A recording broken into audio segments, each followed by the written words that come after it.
김정은 체제가 시작된 이후 국방부 장관에 해당하는 인민무력부장의 평균 재임 기간은 8개월에 불과했습니다.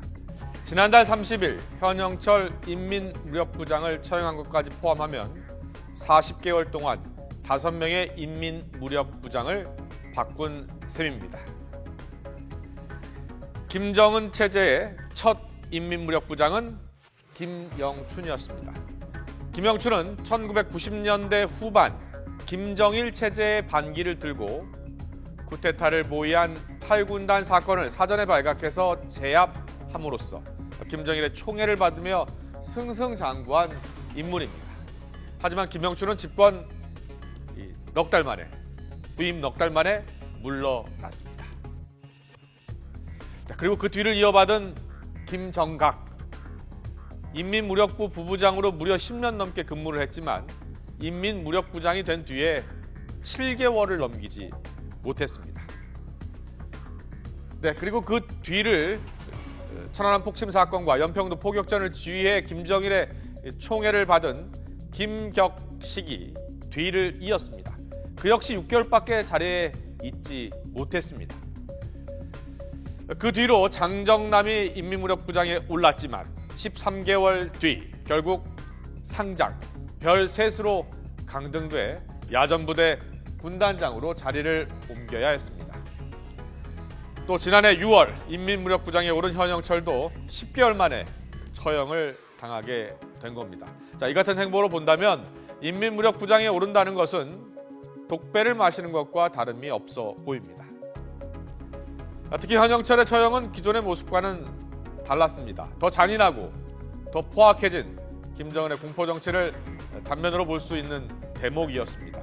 이러한 현영철의 죽음엔 몇 가지 의문이 남습니다.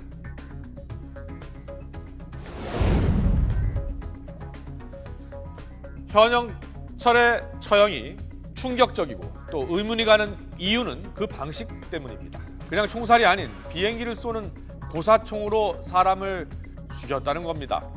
지난달 미국 북한 인권위원회가 공개한 북한 평양 인근 강건 종합군관학교의 위성 사진을 살펴보면 고사총으로 추정되는 물체가 길게 늘어서 있고 약 30m 앞쪽에 처형 대상자들이 흐릿하게 보입니다. 처형 장면을 지켜볼 수 있는 참관석도 있습니다. 국가정보원은 현영철 인민무력부장이 바로 이곳에서 고사총으로 공개 처형당한 것으로 보고 있습니다. 북한이 운용하는 고사총은 저공하는 비행기나 헬기를 격추하는 데 사용하는 대공 무기입니다. 분당 1200발까지 발사할 수 있다고 합니다. 즉 사람을 직접 대상으로 하는 무기가 아니라는 거죠.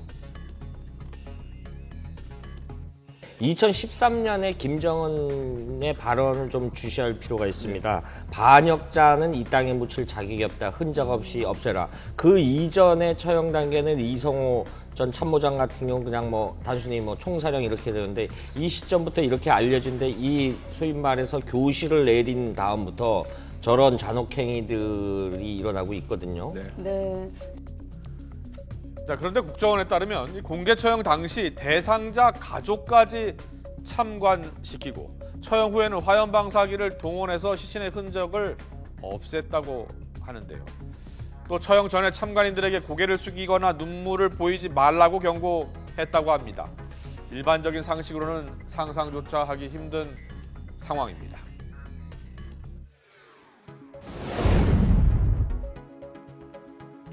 북한은 고위급 간부의 숙청 전후로 영상 출판물 등에서 당사자의 얼굴, 이름을 모두 삭제해 왔습니다.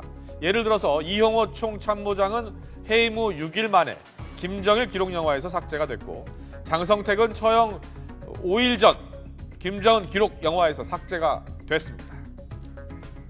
그런데 현영철의 경우는 지금 좀 다릅니다.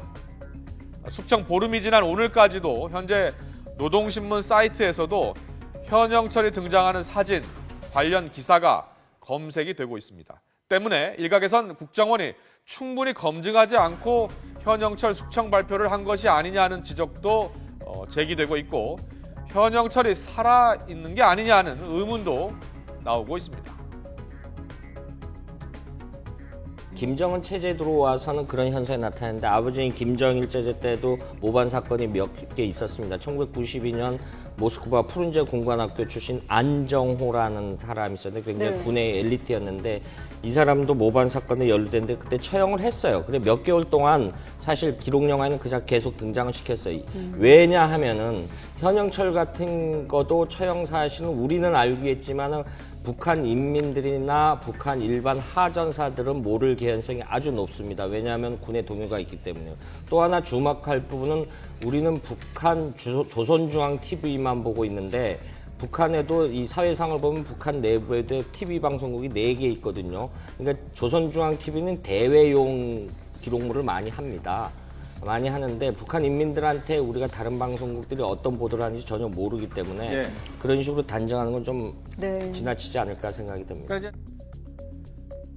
네, 실제로 오늘 통일부 당국자도 과거에도 숙청 후에 기록물에 나온 경우가 있다라고 해명을 했습니다. 하지만 고사포까지 사용하면서 잔인하게 현영철을 공개 처형했다면 그를 굳이 기록 영화에 등장시키는 것도 좀 현재 상황과 앞뒤가 맞지 않는 것 같습니다.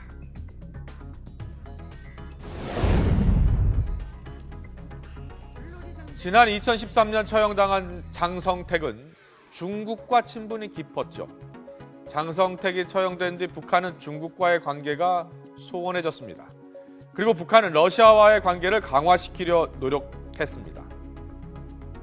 실제로 현영철은 북한 내 러시아통으로 알려져 있습니다. 때문에 현영철 처형이 북러 관계에 영향을 미칠 수 있다는 전망도 나오고 있습니다. 지난달 13일부터 약 일주일간 특사 자격으로 러시아를 방문한 현영철.